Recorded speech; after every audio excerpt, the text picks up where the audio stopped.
ونستعين حدثنا أبو عاصم عن مالك عن أبي الزناد عن عبد الرحمن الأعرج عن أبي هريرة قال قال النبي صلى الله عليه وسلم لا يصلي أحدكم في الثوب الواحد ليس على عاتقيه شيء সম্মানিত দিনী ভাতৃমণ্ডলী, আল্লাহ রাব্বুল আলামিনের প্রশংসা এবং প্রিয় নবী সাল্লাল্লাহু আলাইহি সাল্লামের উপর সালাতু সালামের পর আজ জুমাবার 7ই রবিউল সানি 1443 হিজরি মোতাবেক 12ই নভেম্বর 2021 ধারাবাহিক আলোচনা সহিহুল বুখারীর সালাতের পর্ব নম্বর 3। সালাতের পর্বে আমাদের আজকে পর্ব নম্বর 3। ইমাম বুখারী রাহিমাহুল্লাহর কিতাবের অধ্যায় নম্বর হচ্ছে 5, হাদিস নম্বর 359। বলছেন ইমাম বুখারী রাহিমাহুল্লাহ, বাবুন, এই অধ্যায় হচ্ছে ইযা সাল্লা ফি সাবিল ওয়াহিদ, কোনো ব্যক্তি যখন একটি কাপড়ে সালাত আদায় করবে, শুধু একটি কাপড় গোটা শরীরে আছে, ফালিয়াজআল আলা আতিকাইহি, তখন যেন অবশ্যই দুই কাঁধের ওপর কাপড় রাখে। একটি কাপড় হলে যেন কাঁধ ঢেকে সালাত আদায় করে। যদি সেই কাপড় পর্যাপ্ত হয় কাঁধ ঢাকার জন্য, মানে কাঁধ সহ হাঁটু পর্যন্ত ঢাকা যদি সম্ভব হয়, তাহলে দুই কাঁধের ওপর অবশ্যই রাখতে হবে। কিন্তু তার চাইতেও যদি ছোট কাপড় হয়, যাতে নাভি থেকে নিয়ে হাঁটু শুধু ঢাকা যাবে লুঙ্গির মতো, তাহলে তখন কাঁধ ঢাকবে না হাঁটু ঢাকবে, রান ঢাকবে? হ্যাঁ, তো পুরুষের আওরাত অর্থাৎ শরীরে এতটা অঙ্গ যা হচ্ছে আবৃত বস্তু, পুরুষের আওরাত, পুরুষের সতর বলা হয় আমাদের দেশীয় ভাষাতে। আওরাত মানে হচ্ছে লুকায়িত স্থান, শরীর যেটাকে লুকিয়ে রাখতে হয়, চোখের আড়ালে রাখতে হয়। নবী সাল্লাল্লাহু আলাইহি ওয়াসাল্লাম আলমার আত আওরাতুন, নারী জাতি হচ্ছে ঢেকে রাখার বস্তু। জি, ঠিক ওই রকম পুরুষদের শরীরে নাভি থেকে নিয়ে মাবাইনা সুররাতে এলা রুকবা, নাভি থেকে শুরু করে হাঁটু পর্যন্ত এতটুকু হচ্ছে আওরত, গোপনীয় স্থান, ঢেকে রাখার স্থান, শরীরে ঢেকে রাখতে হবে সবসময় ঢেকে রাখতে হবে। প্রয়োজনে কখনো রান খোলা জায়েজ আছে, এর আগে আলোচনা করেছি। এই যে হাঁটু থেকে নিয়ে নাভি পর্যন্ত যে এটা হচ্ছে কি সতর বা ঢেকে রাখার স্থান, শরীর মানে ঢেকে রাখতে হয় পুরুষের। তারপরে আপনি গায়ে গেঞ্জি দেন আর না দেন, গায়ে একটু গামছা দেন আর না দেন, খালি গায়ে ঘুরে বেড়ান, আপনি কোনো হারাম কাজ করলেন না। সেই সমাজে যদি সেটাকে যদি অভদ্রতা মনে করা হয়, তাহলে অভদ্রতা। আর সমাজ যদি সেটাকে সাধারণ ব্যাপার মনে করে, তেমন কোনো ব্যাপার না।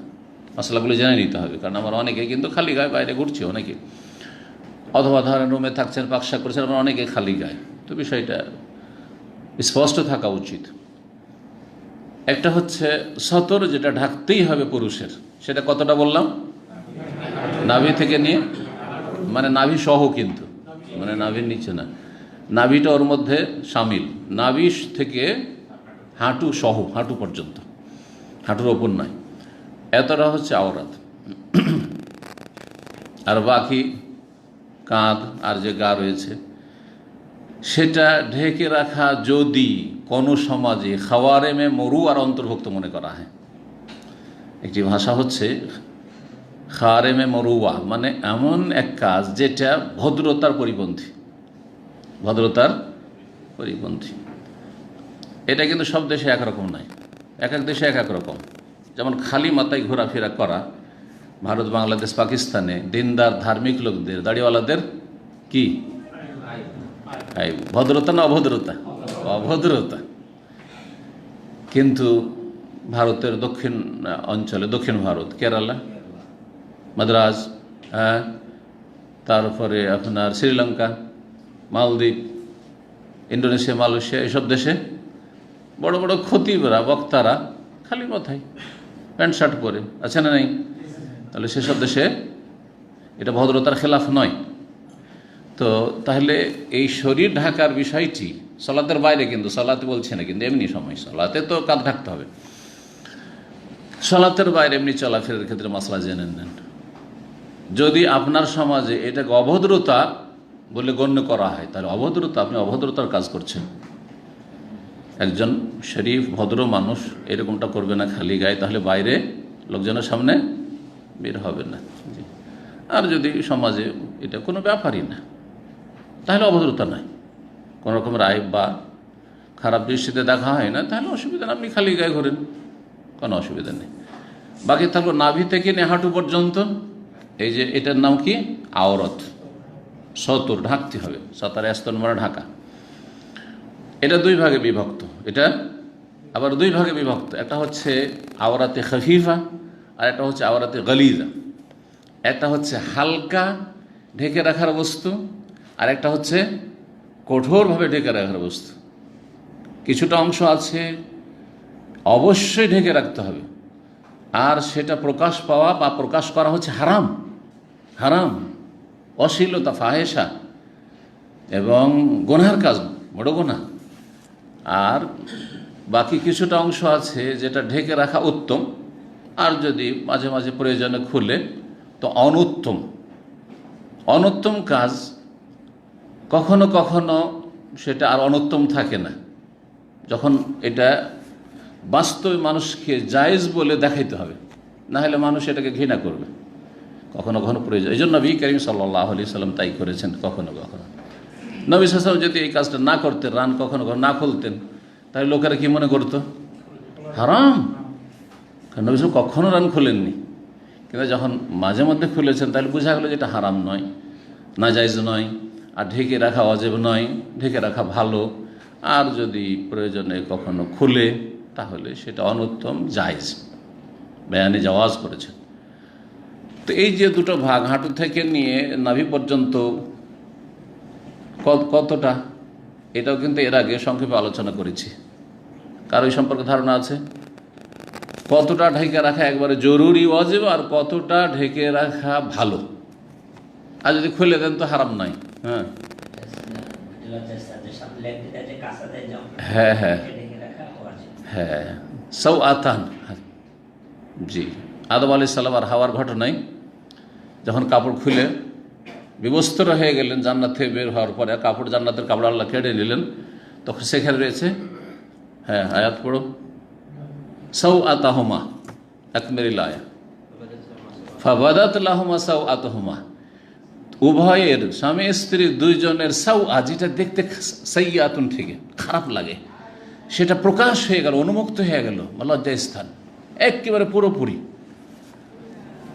যতই খারাপ মানুষ হোক, যদি লজ্জাস্থান একেবারে খোলা থাকে, উলঙ্গ ন্যাংটা হয়ে থাকে, দেখতে খারাপ লাগবে, সবাইকে খারাপ লাগবে না? সাউ আতাহুমা, তো এই সাউ আতান মানে সামনের দিকের লজ্জা স্থান, মানে পেশাবের জায়গা আর তার আশেপাশের জায়গা, আর পায়খানার জায়গা পেছন নিতম্ব সহ, এটা ঢেকে রাখা ফরজ। এবং এটি হচ্ছে আওরাতে গালিজা, শক্তভাবে সেটা আওরাত, আর সেটার কোনো অংশ খোলা, নিতম্ব পাছা খোলা, সামনের দিকে কিছু খোলা, এটা হচ্ছে হারাম, হারাম। সুতরাং কেউ যদি জাঙ্গিয়া পরে থাকে তো অনেকটা নিতম্ব খুলে যাবে, তাহলে হারামের কাজ করলো। কিন্তু যদি হাফ প্যান্ট পরে থাকে, মানে যেগুলো আমাদের দেশের আন্ডার প্যান্ট আগে হয়তো ঢিলা ঢালা, কিন্তু মানে হাফ পায়জামার মতো, রানের ওপরে কিছুটা আধা হাত হয়তো ওপরে আছে, যদি এরকম কেউ পরে থাকে তাহলে সেটা হারাম নাই। যেমন আজকাল ফ্যাশন উঠেছে, হ্যাঁ, পশ্চিমা ফ্যাশন মুসলিম দেশে খুব ব্যাপক হারে চালু হয়েছে, হাটে বাজারে শহরে হাফ প্যান্ট পরে ঘুরে বেড়াচ্ছে, রানের ওপর বেশ কিছুটা খোলা থাকছে। হারাম না হইলেও, এটা কবিরা গুনাহ না হইলেও এটা নাজায়েজ। এইভাবে কখনো প্রয়োজনে সেটা আলাদা কথা, কিন্তু এখানে প্রয়োজন, মলে যাচ্ছে হাফ প্যান্ট পরে, আর আপনার রাস্তাঘাটে হাসপাতালে হাফ প্যান্ট পরে আর রান খোলা থাকছে, জায়েজ নয় মোটে। যদিও সেটা আওরাতে খাফিফা, আওরাতে খাফিফা বলতে প্রয়োজনে কি করা যাবে, রান খোলা যাবে। এতে হবে কি, আমাদের সমাজে অনেক যে ভুল ধারণা আছে, কারো যদি রান একটু খুলে দেয় বলছে যে হারাম কাজ করে দিচ্ছে, হারাম কাজ করে দিয়েছে, আরও এই ধরনের কিছু ভাষা তাদের আছে। তো আশা করি বিষয়টি বুঝতে পেরেছেন। তো কাপড়, একটি কাপড় আপনার কাছে আছে, যদি বড় থাকে যে এইখানে কাঁধ থেকে শুরু করে কাঁধে বেঁধে নিলে গত সপ্তাহে বলেছি, আর তারপরে হাঁটু পর্যন্ত ঢেকে গেল, তাহলে কাঁধ ঢেকে সলাত আদায় করতে হবে। একটা হচ্ছে সলাতের বাইরে যে কোনো সময়ের পোশাক আওরাত, আর একটা হচ্ছে লেবাসুস সলা। দুটোতে কিন্তু পার্থক্য আছে, এটাও মনে রাখতে হবে। কি পার্থক্য আছে? আপনি এমনি ঘোরাফেরা করছেন, সলাতের অবস্থায় নয়, তাহলে আপনার নাভি থেকে নিয়ে হাঁটু পর্যন্ত ঢেকে রাখা যথেষ্ট, যথেষ্ট। সারাদিন যদি খালি গায়ে থাকেন কোনো অসুবিধা নেই। কিন্তু যখন লেবাসুস সালার মাসলা আসবে, হ্যাঁ, তখন কি করতে হবে? কাঁধ থেকে শুরু করে হাঁটু সহ ঢাকতে হবে, কাঁধ থেকে শুরু করে হাঁটু সহ ঢাকতে হবে, যদি কাপড়টা এতটা হয়, অথবা দুটো কাপড় দিয়ে ঢাকা সম্ভব হয়, যেমন আসছে দুটো কাপড়ের কথা আসছে।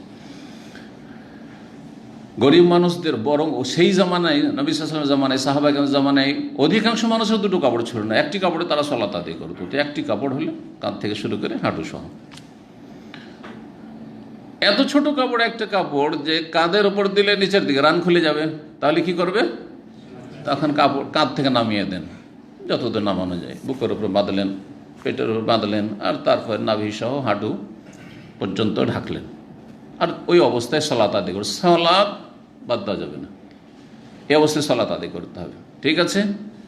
তাহলে কাঁধ ঢাকা ওয়াজিব না সুন্নাতে মুআক্কাদা, এই একটি মাসআলা। কাঁধের যখন মাসলা এসছে এটাও জেনে রাখো। বেশ কিছু ফুকাহারা বলছে যে কাঁধ ঢাকা হচ্ছে ওয়াজিব, কিন্তু সালাতের শর্ত নাই, ফরজ নাই, ওয়াজিব। তার মানে কেউ যদি কাঁধ না ঢাকে, কাপড় আছে তারপর কাঁধ ঢাকলো না, সেন্টু গেঞ্জি গায়ে দিয়ে সালাত আদায় করে দিল, তাহলে তাদের মতে সুন্নতের খেলাফ করলো, কিন্তু সালাত হয়ে যাবে। কিন্তু রাসূলুল্লাহ সাল্লাল্লাহু আলাইহি সাল্লাম শক্ত ভাষায় তাকিদ করেছেন, যার ফলে এই মতটি আমরা মেনে নিতে পারি না। যার কাছে কাপড় আছে সে কাঁধ অবশ্য ঢাকবে, কাঁধ ঢাকা ফরজ তার জন্য, ওয়াজিব তার জন্য, এটা শুধু নাই, মানে সুন্নাত নাই। তো কাঁধ ঢাকা ওয়াজিব। আর কাঁধ যদি না ঢাকে, এমন কাপড় যাতে কাঁধ ঢাকে না, সেন্টু গেঞ্জি, তো বলবো যে না, সালাতে হয়ে জায়েজ নয়, তোমার সালাতে ভাবে জায়েজ নাই। কিন্তু হাফ গেঞ্জি এখান পর্যন্ত আছে, অনেকে জিজ্ঞাসা করে, কারণ আমাদের সমাজে হানাফি মোল্লারা ফতোয়া দিয়ে রেখেছে যে এইভাবে যদি হাফ জামা, হাফ শার্ট বা হাফ গেঞ্জি গায়ে দিয়ে সালাত আদায় করে তো মাকরুহ। এই ফতোয়া কিন্তু আছে ওদের, কথা বোঝা গেছে? এগুলো খেয়াল খুশি কথা। যেমন ওদের ফতোয়া আছে মাথায় যদি টুপি না থাকে, মাথা ঢাকা না থাকে, তো সালাত মাকরুহ, এরও কোনো দলিল নেই, কথা বোঝা গেছে? তবে যেমনটা বললাম, যেই সমাজে মাথায় টুপি দেওয়া ভদ্রতা, সেই সমাজে মাথায় টুপি না দেওয়াটা অভদ্রতা। তা আপনি অভদ্রতার কাজ করলেন, কিন্তু সলাতে কোনো মাকরুহ কাজ করলেন না, আর সেটা সলাতের সাথে সম্পর্কিত না, রাস্তাঘাটেও চলতে ফিরতে এমনি যেখানে টুপি আছে সবসময় টুপি। এই নয় যে মসজিদে ঢুকলে টুপি নিয়ে নাও, আর মসজিদ থেকে বেরিয়ে গেলে টুপিটা গেটে আসতে নামিয়ে দাও, অথবা মসজিদে কিছু টুপি রাখা আছে গেলে একটা নিয়ে নাও, খেজুর পাতা টুপি, আর তারপরে নামিয়ে রেখে দাও। না না, এর কোনো দলিল নেই। জি, তবে সালাতের অবস্থায় ভালো পোশাকে থাকবে সেটা ভিন্ন বিষয়, কিন্তু এইভাবে এই প্রচলন করা যে সালাতের সাথে মাথা ঢাকার কোনো সম্পর্ক আছে, কোনো সম্পর্ক নেই। তো যাই হোক, কি বলছিলাম? তাহলে কাঁধ ঢাকা সালাতে ওয়াজিব, আর ওয়াজিব আর ফরজ কোনো পার্থক্য নেই। জি, যার কাছে কাপড় আছে অবশ্যই কাঁধ ঢাকবে। হাদিস এই মর্মে আসছে। এখন হাদিস দেখেন, ইমাম বুখারী রাহমাহুল্লাহর ওস্তাদ আবু আসেম, আর তার ওস্তাদ হচ্ছে ইমাম মালিক বিন আনাস। চার মাযহাবের তার প্রখ্যাত ইমাম এবং মদিনার ইমাম ও দারিল হিজরা ইমাম মালিক বিন আনাস রাহিমাহুল্লাহ। তাহলে ইমাম বুখারীর ওস্তাদের ওস্তাদ হচ্ছেন কে? হ্যাঁ, ইমাম মালিক রাহমাহুল্লাহ। আর ইমাম বুখারীর সরাসরি ওস্তাদ চার ইমামের একজন আছেন, কে? ইমাম আহমদ বিন হাম্বল। ইমাম বুখারীর ওস্তাদ হচ্ছেন ইমাম আহমদ বিন হাম্বল। ইমাম মালিক থেকে বর্ণনা করছেন তার ওস্তাদ, আর ইমাম মালিক বর্ণনা করছেন আবু জেনাদ থেকে। আবু জেনাদ, জি, আবদুল্লাহ বিন জাকওয়ান ওনার নাম ছিল। আর তিনি বর্ণনা করছেন আব্দুর রহমান আল আরাজ থেকে। আব্দুর রহমান আরাজ, আবু জেনাদ, এরা তাবেঈ। বর্ণনা করছেন কার থেকে? আবু হুরায়রা থেকে। তো কয়টি ওয়াস্তা রয়েছে ইমাম বুখারী আর রাসূলুল্লাহ মাঝখানে? আবু আসেম, মালিক, আবু জেনাদ, আব্দুর রহমান আরাজ আর আবু হুরায়রা। তাই না? কয়জন হচ্ছে? 5 জন। বেশ কিছু হাদিস আছে সহিহ বুখারীতে, যেখানে অনেকগুলি হাদিস আছে যেখানে 4 জন শুধু ওয়াস্তা আছে, মাধ্যম 4 জন। আর 30-এর বেশি হাদিস আছে সহিহ বুখারীতে যাতে মাত্র তিনজন তিনজন ওস্তাদ, তারপরে রাসূলুল্লাহ সাল্লাল্লাহু আলাইহি ওয়াসাল্লাম এইরকম আছে। আবু রাদিয়াল্লাহু তাআলা তিনি বলছেন কালা নবী সাল্লাল্লাহু আলাইহি ওয়াসাল্লাম বলছেন লা ইউসাল্লি আহাদ ফি সাওবিল ওয়াহিদ, কোন ব্যক্তি তোমাদের যেন সালাত আদায় না করে একটি কাপড়ে, লাইসা আলা আতিকাইহি শাই, এই অবস্থায় যে একটি কাপড় আর কাঁধের উপর কোনো কাপড় নেই, একটি কাপড় থাকলে সেটা যদি কাঁধ থেকে নিয়ে হাঁটু পর্যন্ত ঢাকা সম্ভব হয় তাহলে কাঁধের উপর যেন অবশ্যই থাকে, এইভাবে সালাত যেন আদায় না করে। তাহলে এই আন্নাহি নিষিদ্ধ মানে নাজায়েজ। আর যারা সুন্নত বলছে জমহুর, তারা বলছে না এটা হচ্ছে মাকরুহ, তার কাঁধ খুলে সালাত আদায় তাদের কাছে হচ্ছে মাকরুহ। কিন্তু এই মতটি যদিও অনেক ফোকা বলেছে কিন্তু ঠিক নয়, মাকরুহ বলা হালকা করে দেওয়া বিষয়টিকে। জি 360 নম্বর হাদিস এই মর্মে এখানে বর্ণনা করছেন কালা সামিয়তুহু আও কুনতু সাআলতুহু, জিজ্ঞেস করেছি অথবা শুনেছি। কালা সামিয়তু আবু হুরায়রা, আবু হুরায়রা রাদিয়াল্লাহু তাআলা আনহু থেকে শুনেছি, ইয়াকুল বলতে শুনেছি, আশহাদু আমি সাক্ষ্য প্রদান করছি, আন্নী সামিয়তু রাসূলুল্লাহ, আমি শুনেছি রাসূলুল্লাহ সাল্লাল্লাহু আলাইহি ওয়াসাল্লামের কাছে। কথাকে শক্ত করে বর্ণনা করার জন্য আমি সাক্ষী দিচ্ছি যে আমি রাসূলের কাছে শুনেছি। ইয়াকুল বলতে শুনেছি, মান সাল্লা ফি সাওবিন, কেউ যদি একটি কাপড়ে সালাত আদায় করে, ফালইউখালিফ বাইনা তারাফাইহি, তাহলে কাপড়ের দুইটো কিনারার একটিকে অপর দিকে যেন করে নেই, একটিকে অপর দিকে যেন করে নেই। এটার অপর নাম হচ্ছে ইলতিহাফ। এর আগে গত সপ্তাহে ইলতিহাফ শব্দটি এসছে। এর আরেকটি নাম হচ্ছে ইস্তেমাল।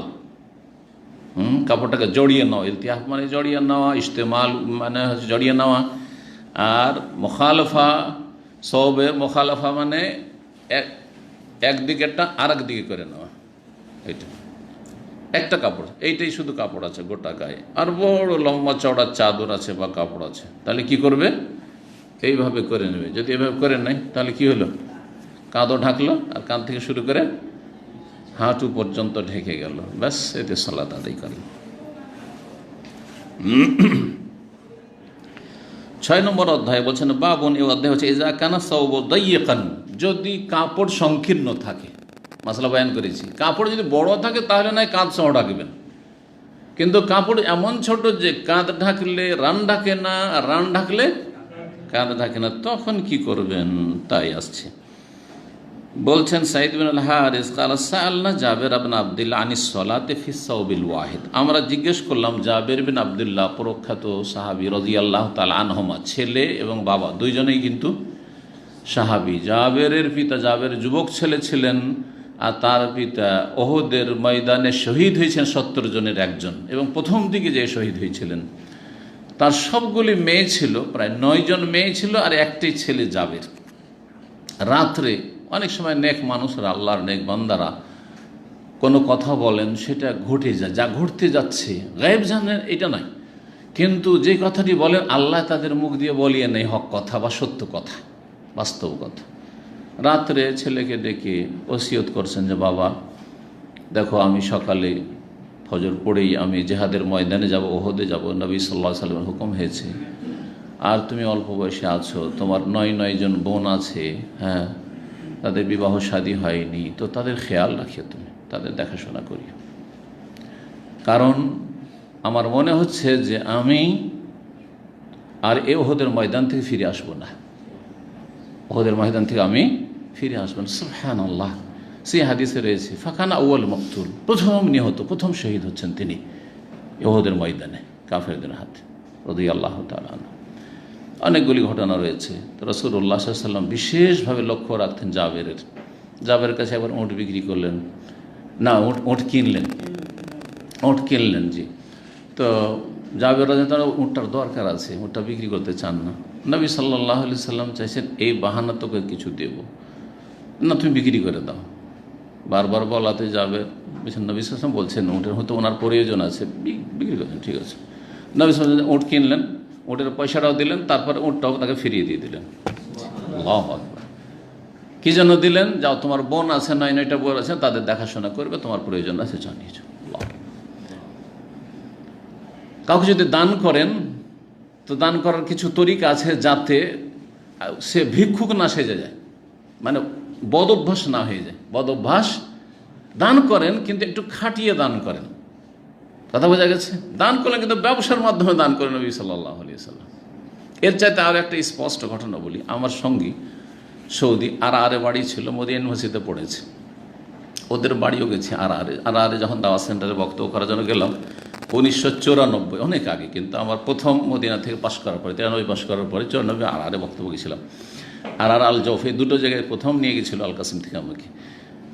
বড় একজন সৌদি শেখ ছিল হায়াতুল আলমার, শেখ আবদুল্লাহ সালেহ আল কোসাইয়ের, ওনার আরবি বক্তব্য ছিল, আমার বাংলা। প্রথম বাংলায় বলছে আরের ইতিহাসে, আর জৌফের ইতিহাসে প্রথম বাংলায় বক্তব্য আমি করেছি। তখনকার মসজিদে পারমিশন ছিল না, মসজিদে এখন যেমন মসজিদ আমাদের অনেকটা পারমিশন আছে বক্তব্য করার, তো পারমিশন ছিল না।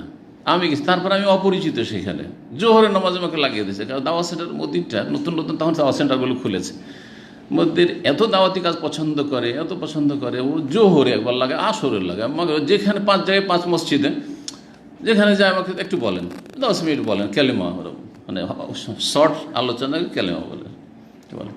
জোহরের সালাতে লাগিয়ে দিচ্ছে মাইক দিয়ে, বাইরের মাইক দিয়ে। জীবনে কোনোদিন বাংলা ওই এলাকায় লোক শোনেনি, আর সব তো ওই সব আরবি এলাকা, অল্প কিছু বাংলাদেশি আছে। যাই হোক, যেমনই শুরু করেছি আওকাফে আওয়াজ পৌঁছে গেছে।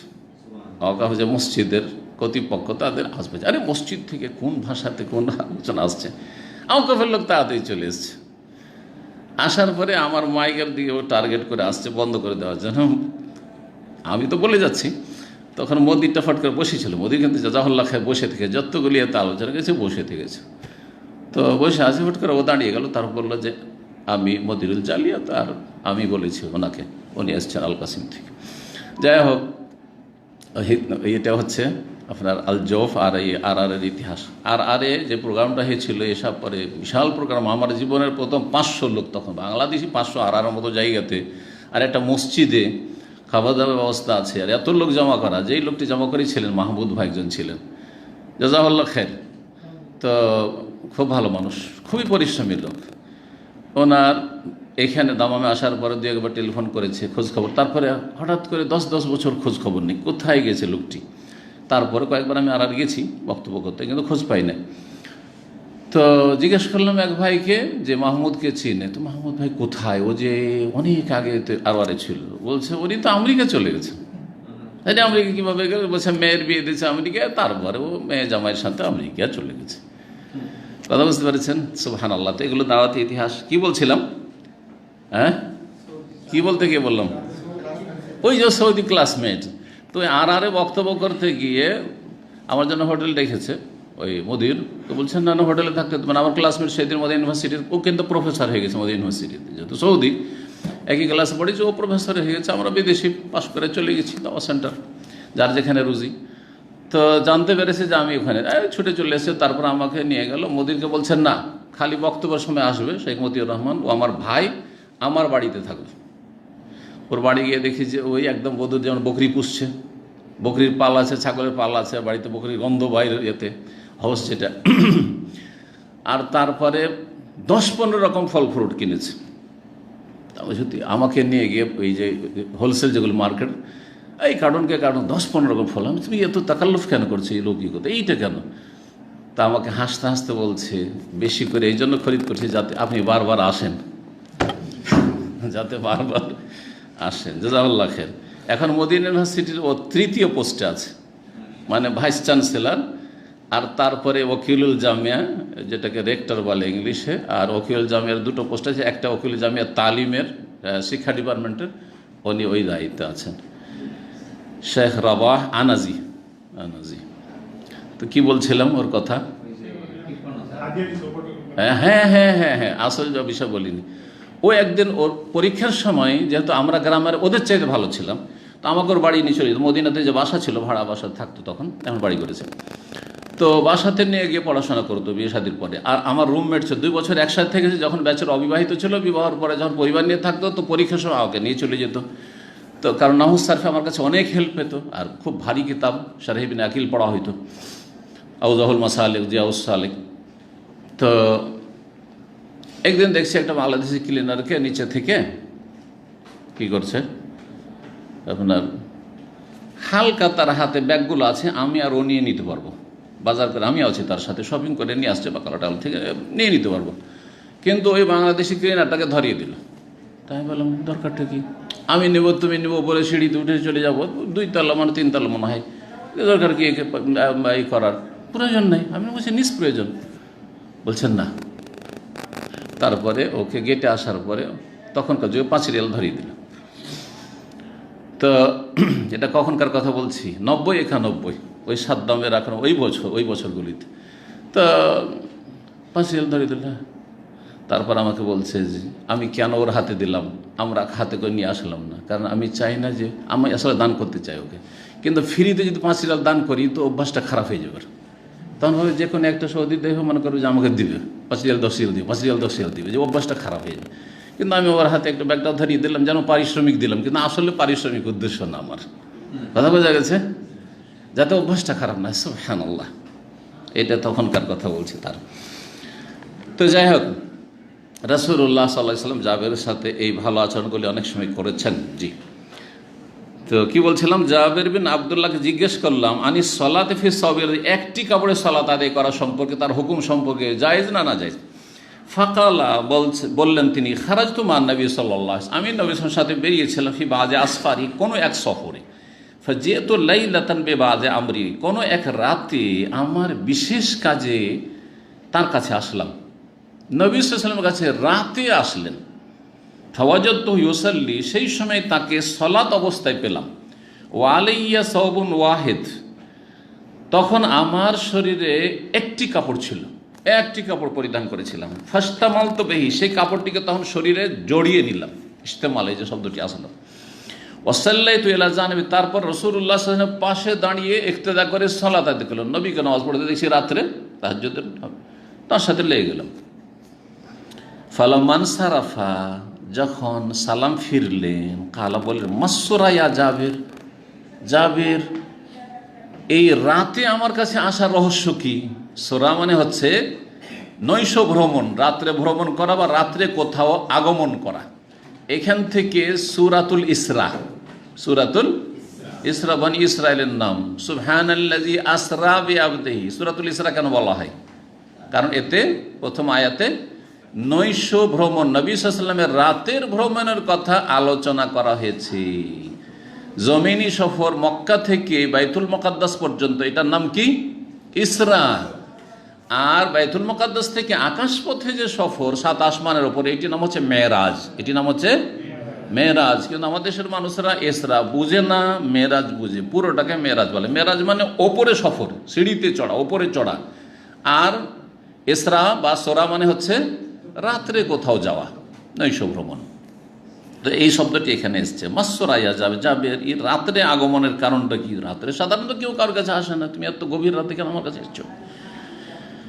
ফাখবারতু বিহাজাতি, তখন আমার প্রয়োজন বললাম যে আমার বিশেষ প্রয়োজনে আপনার কাছে এসেছি। ফালামা ফারাগতু, যখন আমার কথাবার্তা শেষ করলাম, শেষ হলো কথা, কালা, তখন মা হাযাল ইস্তেমাল আল্লাযী রাআইতু, এই যে কাপড় জড়িয়ে আছো শরীরে, এটা কি দেখলাম? তুমি কাপড় এরকম করে শরীরে লেপটে আছো কেন? কাপড় পেঁচিয়ে আছো কেন?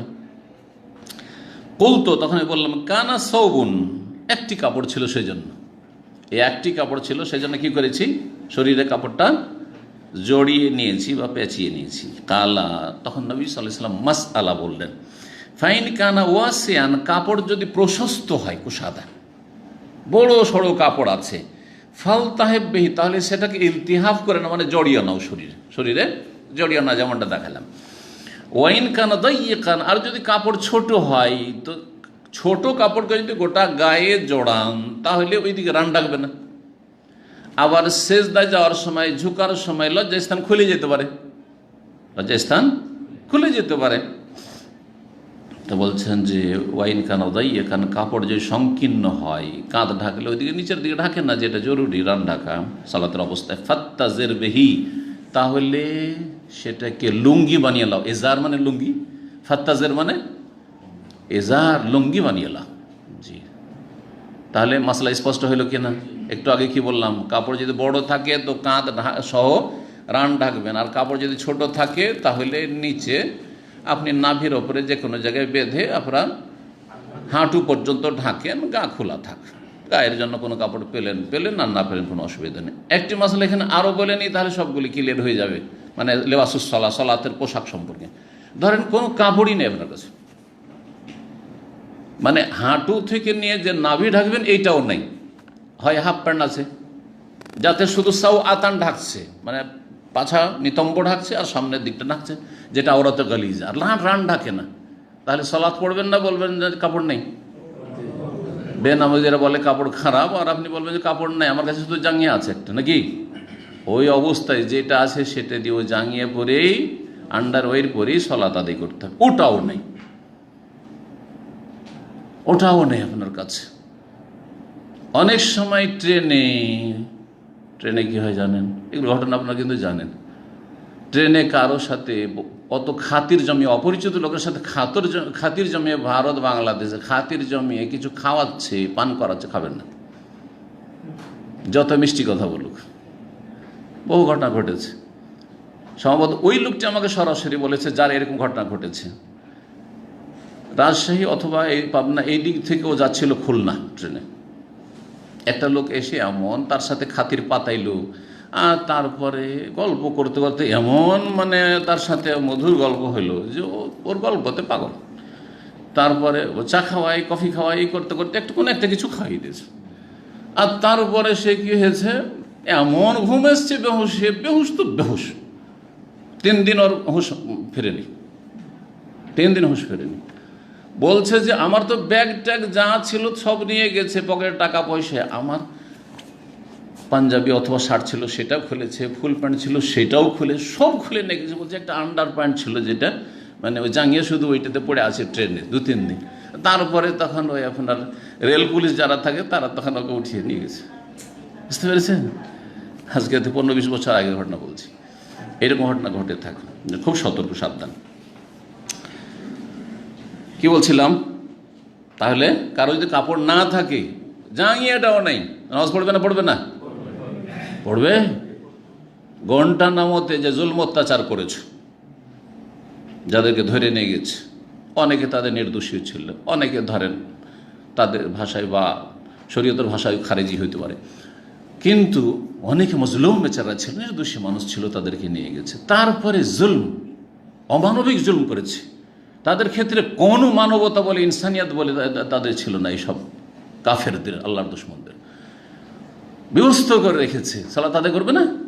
অবশ্যই সালাত আদায় করবে, যে কোনো অবস্থায় থাকুক আরো সালাত আদায় করবে, এবং অক্ত মোতাবেক সময় হলে সালাত আদায় করবে। তাহারাতের ক্ষেত্রে বলেছি, পানি যদি থাকে উজু করবে, পানি নেই বা পানি আছে কিন্তু পানির কাছে পৌঁছিতে পারছে না, বাধা আছে, বন্দি, তাহলে তায়াম্মুম করবে। যদি হাতটা ছাড়া থাকে আর তায়াম্মুম করতে পারছে, তায়াম্মুম করতে পারছে, এমন করে বাধা আছে, না পানি না মাটি ছুঁইতে পারছে, তাহলে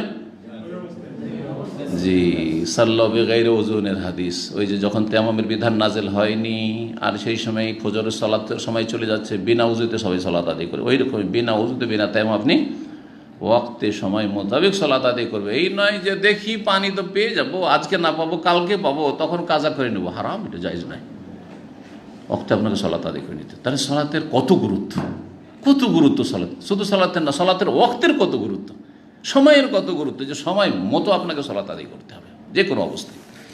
কাপড় পাক থাকা না থাক, শরীর পাক থাকা না থাক, পানি পানা না পান, মাটি পানা না পান, যে কোনো অবস্থায়। তো এই ছিল।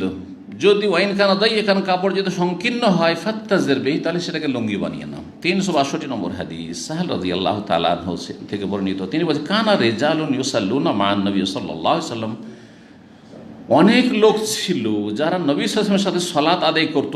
আকিদি উজরিহিম, তাদের লুঙ্গিগুলি বেঁধে নিয়ে, আলা আনাকিহিম, তাদের ঘাড়ে, গলাতে, এখানে বেঁধে নিতেন, লুঙ্গিকে এখানে বেঁধে নিতেন। বড় লুঙ্গি, তাহলে হ্যাঁ, ওজর এজারের বহু বচন, লুঙ্গি বড় লম্বা লুঙ্গি, আর এখানে বেঁধে নিতেন। এমন লম্বা লুঙ্গি আছে যে লুঙ্গিগুলো বা লুঙ্গির চাইতে একটু বড়, এখান থেকে নিয়ে হাঁটু পর্যন্ত ঢেকে যাবে, তাহলে হাঁটুর নিচে ঢাকার প্রয়োজন নেই। ধরেন একটা লুঙ্গি এখান থেকে নিয়ে, বড় বড় যে লুঙ্গিগুলো আছে, বাংলাদেশের লুঙ্গিগুলো খুব বিশাল থাকে চারোদিকে, ওকে সামলানোই মুশকিল। পক্ষান্তরে ইন্ডিয়ান লুঙ্গিগুলি এদিক থেকে হালকা কিন্তু সংকীর্ণ। যার ইন্ডিয়ান লুঙ্গি পরে অভ্যাস আছে, বাংলাদেশের লুঙ্গি মনে হবে যে ও তার জন্য বোঝা, আর যার বাংলাদেশের লুঙ্গি পরে অভ্যাস আছে তার জন্য ইন্ডিয়ান লুঙ্গি মনে হয় যে আমাকে চেপে ধরলো। তো এইখানে করে পৌঁছে যাচ্ছে। আর টাকনা পর্যন্ত। তাহলে ওইদিকে হাঁটুর নিচে না ঢেকে কি করবেন, কাঁধের উপরে উঠিয়ে নিন, কাঁধের উপর থেকে বাঁধলেন আর উঠে যাক হাঁটু পর্যন্ত, হাঁটুর কাছাকাছি উঠে যাক, জি, হাঁটু পর্যন্ত ঢাকা থাক। তো বলছেন যে অনেক লোক ছিল নবী সাল্লামের আমলে, তারা কি করতেন, নবী সাল্লাল্লাহু সাল্লাত আদায় করতেন আকিবি উজ রহিম, তাদের লুঙ্গিগুলো বেঁধে আলা আনা কাহিম, তাদের গর্দন এই ঘাড়ে এইখানে বেঁধে নিতেন। কিভাবে, কাহাইয়াতি সিবিয়ানে, অপ্রাপ্তবয়স্ক কচি কাচাদের মতো, বাচ্চাদের মতো। বাচ্চারাকে ছোটোকালে, যেই যুগে আমরা ছোটোকালে যখন মানুষ এসে দেখি, তখন কিন্তু সোয়েটারও ছিল না আর জ্যাকেট তো ছিল না। কোট শুনতাম শহরে, বড় বড় যারা অফিসার, অ্যাডভোকেট আর যারা হাকিম, জজ, ওরাই ওই কোট মোট পরে, তাই না? আর আজকাল যেই সে এটা ক্লিনার কোট পড়ছে, কোনো মূল্য, এটা ক্লিনার কোটওয়ালা না এটা ওই হাকিম জজ, বুঝাই মুশকিল, তাই না? পোশাক যখন পরে নিচ্ছে, যে ব্যক্তি ক্লিন করছিল এয়ারপোর্টে যখন প্লেনে গিয়ে উঠেছে, তখন আর কি ওকে তার দেশের মানুষ তো মনে করছে হ্যাঁ বিদেশ থেকে আসছে। তো তখন কি করতো আমাদের মায়েরা, আমাদের খালারা, তখন সুতির কাপড় থাকতো, চাদর, উনের নয়, এ উলে কাশ্মীরি নয়, কাশ্মীরি সাবা অনেক দামি, বড় বড় বক্তারা কাঁধের উপরে সুন্দর করে রেখে বক্তব্য করতে, ওয়াজ করতে আসতো। শাল, জামাইকে শাল দিত, অনেক দামি জিনিস দিয়েছে, ঠিক না? তো আমাদের বয়স্ক মানুষরা, মুরব্বীরা এগুলো জানছেন। তো তখন করতো কি, আমাদের কাঁধে একটা ওই সুতির যে চাদরগুলো পাওয়া যেত শীত থেকে বাঁচার জন্য, একটা জামার উপরে বা গেঞ্জির উপরে একটা ওই সুতির চাদর বেঁধে দিয়েছে। চাদর যদি ছোট বাচ্চাদের গায়ে এরকম রেখে দেয় তো কিছুক্ষণ পরে খুলে ফেলবে, এদিক দিয়ে ঠান্ডা লাগবে। তখন করতো মা খালারা এইরকম করে বেঁধে এখানে বেঁধে দিত, বাঁধা থাকতো। ওই যে ফজরে উঠলাম, ফজর থেকে বাঁধা থাকতো, 9টা 10টা পর্যন্ত বাঁধা থাকতো, 8টা 9টা পর্যন্ত। তারপরে একটু রোদ টোদ উঠতো, তখন খুলে ফেলতো, বুঝছেন না? তো ওই যে 1400 বছর আগের এই পোশাকের তরিকা ছিল কাহাইয়াতি সিবিয়া, নাবালক বাচ্চাদের মতো। নাবালক বাচ্চাদের গলাতে যেমন বাঁধা থাকে, ওই রকম করে লোকেরা নবী সাল্লাল্লাহু আলাইহি ওয়াসাল্লামের পিছনে সালাত অবস্থায় কি বেঁধে রাখতেন, তাদের লুঙ্গিগুলিকে বা কাপড়গুলিকে বেঁধে রাখতেন। ওয়াকাল আলিন্নেসা, তখন নবী সাল্লাল্লাহু আলাইহি ওয়াসাল্লাম মহিলাদেরকে বলেছিলেন, যারা মসজিদে সালাত আদায় করার জন্য আসতো। আর নবী সাল্লাল্লাহু আলাইহি ওয়াসাল্লামের জামানায় মহিলারা মসজিদে সালাত আদায় করার জন্য আসতো, সাহাবিয়াতরা আসতেন। বিশেষ করে এশার ফজরে আসতেন, রাতের সালাতগুলিতে, জোহর আসর মাগরিবে কম, কিন্তু এশা এবং ফজরে আসতেন। আর রমজান মাসে আরও বেশি তারাবিতে আসতেন। নবী সাল্লাল্লাহু আলাইহি ওয়াসাল্লাম মানে তো তারাবি মাত্র 3 দিন করেছেন নবী সাল্লাল্লাহু আলাইহি ওয়াসাল্লাম, কিন্তু তারপরে সাহাবায়ে কেরাম যুগে যখন ওমর রাদিয়াল্লাহু আনহু জামাত হয়েছে, তখন তারাবিতে আসতেন। এখন আরব দেশেও শুরু থেকে গেছে কিসের, তারাবিতে মহিলাদের আশাটা থেকে গেছে, তারাবিতে মহিলাদের আশাটা থেকে গেছে। না, নবী সাল্লাল্লাহু আলাইহি ওয়াসাল্লামের জামানার যেটা সুন্নতি তরিকা ছিল যে মহিলারা রাতের অন্ধকারে, পর্দা অত বিঘ্নিত হবে না আর ডাক্তার নজর পড়বে না, সুতরাং এশার সলাতে আর ফজরের সলাতে তারা আসতেন। জি, নেই হাদিস মে রয়েছে মহিলারা পিছনে সালাত আদায় করছেন। আজকাল তো আলহামদুলিল্লাহ যে মহিলাদের জন্য আলাদা মহিলা সেকশন আর একদম পার্টিশন দেওয়া আছে, পর্দা করা আছে, ও দেখতেই পান না, ওদের এন্ট্রেন্স আলাদা, ওরা অন্য দিক দিয়ে ঢুকছে, পুরুষরা অন্য দিক দিয়ে ঢুকছে, কারো সাথে দেখা সাক্ষাৎ নেই, তাই না? হইলে মসজিদের বাইরেখানে দেখছেন যে মহিলারা ওই দিক দিয়ে ঢুকলো, পুরুষরা এই দিক দিয়ে ঢুকছে, এতটাই দেখছেন, এর বেশি তো দেখেন না। কিন্তু নবী সাল্লাল্লাহু আলাইহি ওয়াসাল্লামের আমলে মহিলারা কীভাবে সালাত আদায় করতেন, একই জায়গায় সামনের দিকের কাতারগুলি আনুমানিক, এখানে মসজিদে নববীতে মাগরিব এশা ফজরে এগুলোতে কয় কাতার পুরুষদের হয়, এত কাতার, ওই কাতারটি পুরুষদের থাকতো। আর তারপর থেকে মহিলাদের কাতার লাগতো, মহিলাদের কাতার লাগতো।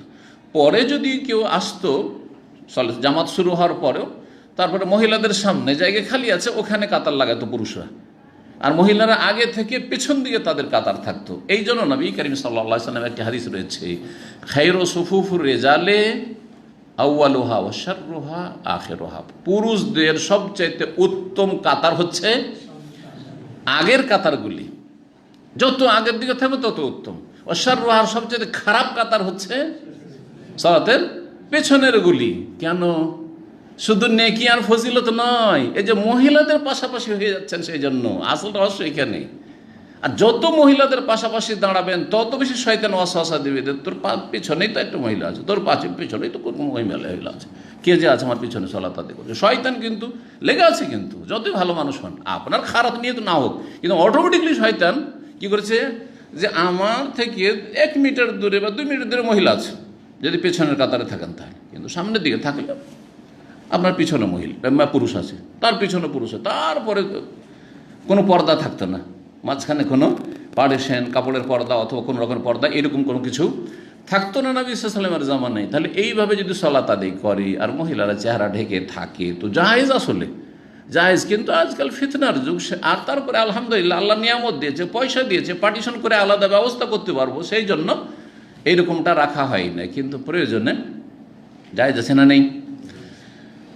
ওই হাদিসে রয়েছে ওয়া খায়রু সুফুফিন নিসায়ে, আর মহিলাদের সবচেয়ে উত্তম কাতার কোনটি?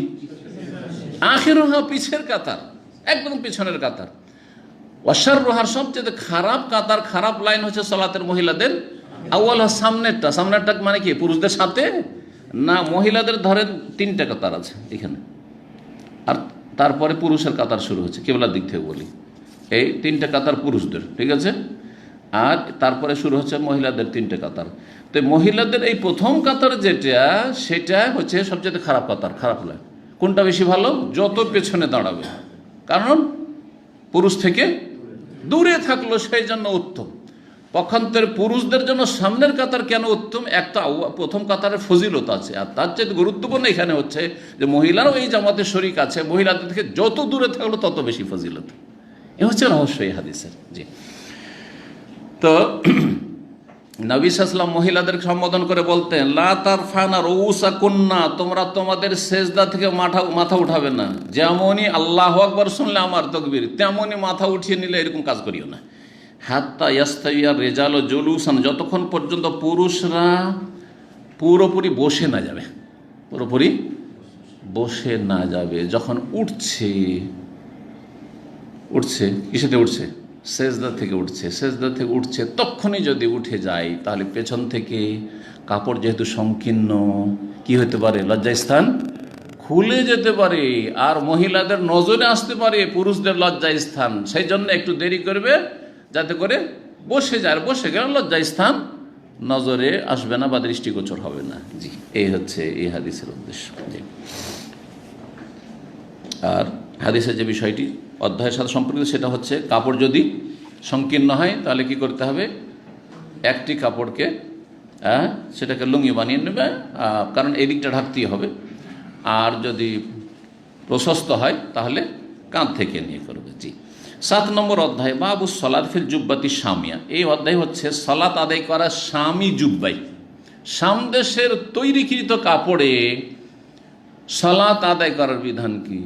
এটা আবার কেমন কথা হলো? এরকম কোন গুরুত্বপূর্ণ হলো? কোন দেশের সাথে কি সম্পর্ক, তাই না? কিন্তু এর প্রেক্ষাপট আছে, রহস্য আছে। কেউ বলে সামদেশের কাপড়ে সলাত আদায় করার বিধান কি, আরেকজন বলে ইয়ামান দেশের কি, সৌদি আরবের তৈরি করা কাপড়, তাই না? বাংলাদেশের মেডিয়ান বাংলাদেশ কাপড়ে সলাত আদায়ের বিধান কি? তো কোনো ফায়দা আছে এতে? ওতে কি আছে কোন দেশে তৈরি হলো আর না হলো, আর কোন কারখানায় তৈরি হলো না হইলো? আসল উদ্দেশ্য হচ্ছে যে সেই জামানায় যখন নবী সাল্লাল্লাহু আলাইহি ওয়াসাল্লামের এই হাদিস তিনি বর্ণনা করেছেন, সেই জামানায় সামদেশে অমুসলিম কাফের ছিল। আর কলকারখানাগুলি যে কাপড় তৈরি করতো, তখন তো কারখানা মেশিন ছিল না, বা সে পাওয়ারলুম ছিল না। পাওয়ারলুম বুঝেন, যেটা মেশিনে কাপড় বোনানো হয়, আর হ্যান্ডলুম বলা হয় যেটা হাতে। দেখেছেন জোলাদের বাড়ি? না দেখেন নাই? কে দেখেছেন? দেখি। তাঁতিদের বাড়ি দেখেছেন? কোন ডিস্ট্রিক্টে, পাবনায় না টাঙ্গাইল? সিন্ধি তো আছে, মাশাআল্লাহ। আমি 4 বছর লজিং খেয়ে পড়াশোনা করেছি তাঁতিদের বাড়িতে, মানে জোলহাদের বাড়িতে। জোলহা বলে ওরা আবার রাগ করে, বুঝাবার জন্য জোলহা বলে। জোলহাটা একটু নেগলেক্টেড ভাষা, কিন্তু ওরাকে তাঁতি বলেন, পেশা তাঁতি, অসুবিধা নেই।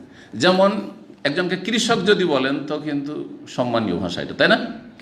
কৃষক আমাদের পরম বন্ধু, ছোটকালে পড়েছি, যারা আমাদের খাদ্যের ব্যবস্থা দিচ্ছে, তাই না? নাহলে শহরের লোক সব না খেয়ে মরে যেত। কিন্তু যদি ওকে চাষি বলেন, অর্থ তো একই, চাষিটা যেন গাল, এই চাষি, তাই না? হ্যাঁ, এই জন্য যেখানে যেই ভাষাটা ভদ্র সে ভাষাটার প্রয়োগ করবেন। আপনি মনে করেন আমি তো অর্থ উদ্দেশ্য, তো আমি খারাপ করিনি, আমি তো তাকে ছোট মনে করে বলিনি, ঠিক না? যেমন আপনাদেরকে বলি, সাদিক মানে কি? সাদিক মানে বন্ধু, দোস্ত। আচ্ছা, আর হাবিব মানে? ওর মানে দোস্ত, প্রিয় দোস্ত। আচ্ছা, খালিল মানে দোস্ত, মানে ঘনিষ্ঠ দোস্ত। আর রফিক মানে? রফিক মানে দোস্ত। কিন্তু আরবরা ইন্ডিয়া, বাংলাদেশ, পাকিস্তানের লোকদেরকে অনেকেই তাদের মূর্খতার কারণে অথবা ছোট মনে করে, অনেক মূর্খতার কারণে ছোট মনে করে না, কিন্তু দেখা দেখি, আর অনেকে আসলে ছোট মনে করে উপমহাদেশের লোকদেরকে, আর এরা আমাদের যেহেতু খেদমতে এসেছে সেই জন্য তাদেরকে ছোট মনে করে কি বলে? রফিক বলে। রফিক বলে, সাদিক বলবেন না। আপনাকে কি বলবে? রফিক। জি। আচ্ছা, ফিলিপিনিকে কিন্তু রফিক বলবেন না, ও সাদিক বলবে। ফিলিপিনোকে সাদিক বলবে। আরবি, কোনো আরবিকে সাদিকও বলবে না, রফিকও বলবে না। কেন তাহলে? হাবিবি বলবে, না অখুই বলবে না? বলবে না। তাহলে এই পার্থক্যটা কেন? আরে ভাই, আমিও ভাই, ইন্নামাল মুমিনুনা ইখওয়া, আমি বাঙালি, আমি তোমার ভাই, আর তুমি আরবি আমার ভাই, ঠিক না? তুমি আমাকে ভালোবাসো, তুমি আমার খালিল, অন্তরঙ্গ বন্ধু বা হাবিব, তাই না? তুমি রাফিকও, তুমি সাদিকও, তুমি সবই, ঠিক আছে? কিন্তু আপনি এই দৃষ্টিভঙ্গি নিয়ে যদি বলেন যে ছোটকে রাফিক, আর একটু ওর চাইতে সিনিয়র হলো তো সাদিক, আর যদি একেবারে কাছের হয় তাহলে হুই, হাবিবি, হ্যাঁ, না, জায়েজ নয় এই সম্বোধন। বোঝা গেছে? একবার আমাকে মক্কাতে এক গেটম্যান, হারামের গেটম্যান, তখন তো তালবিল ইলম জামানে, তালবিল ইলমে তো রক্ত একটু গরম থাকে, তাই না? আস্তে আস্তে ঠান্ডা হয়। তো দাঁড়িয়ে আছি, ঢুকবো, তো আমাকে বলছে যে লে ওয়াকিফ রফিক। আমার সাথে আরও কিন্তু মদিনা কয়েকজন ছাত্র আছে। বলছে রফিক কেন এখানে দাঁড়িয়ে? তখন আমি তো বুঝতে পেরেছি যে আমাকে নেগলেক্টর রফিক বললো। তখন আমি ওকে বলেছি কেফা হালুকা রফিক। কে বলেছি? কেফা হালুকা রফিক। কেফা হালুকা, কেমন আছেন রফিক? তখন ও বুঝতে পেরেছে যে আমি গরমে গেছি। তখন লে জালান, মাফি জালান, আন্তা কালাম রফিক, আনা কালাম রফিক, ওইস মুশকিলা। বুঝতে পেরেছেন? আপনি আমাকে রফিক বললেন, আমিও আপনাকে রফিক বললাম, এমন কি অসুবিধা নেই। তখন চুপ হয়ে গেছে, আর কিচ্ছু বলেনি। বুঝতে পেরেছেন? না, এর কাছে ওই রফিক দিয়ে চলবে না, বুঝে যে কাকে রফিক বলে। তো যে আল্লাহ হেদায়েত করে, কাউকে ছোট মনে করবেন না। আমার চাইতে সবাই বড়, সবসময় মনে করবেন আল্লাহ আপনাকে বড় করে দেবেন। হতে পারে আমার চাইতে ভালো গুণ আপনাদের মধ্যে আছে, সুতরাং আমি কেন ছোট মনে করব? আপনি শিক্ষায় ছোট হইতে পারেন, তাকওয়া পরেজগারে আমার চাইতে বড় হইতে পারে, তাই না? দুনিয়ার বিভিন্ন ভালো ভালো আপনার কাজে আমার চাইতে সিনিয়র, তাই না? ছোট বাচ্চার কাছে মোবাইল শিখছি আমি, আমার ছেলের কাছে আমি মোবাইল আর শিখছি, তাহলে কেন আমি ওকে ছোট মনে করব? তাই না? তো আমার ওস্তাদ। বোঝা গেছে? একটা উদাহরণ দিলাম আর কি, উদাহরণ দিলাম। জি। তো আমরা ছোটদের কাছ থেকে অনেক কিছু শিখি।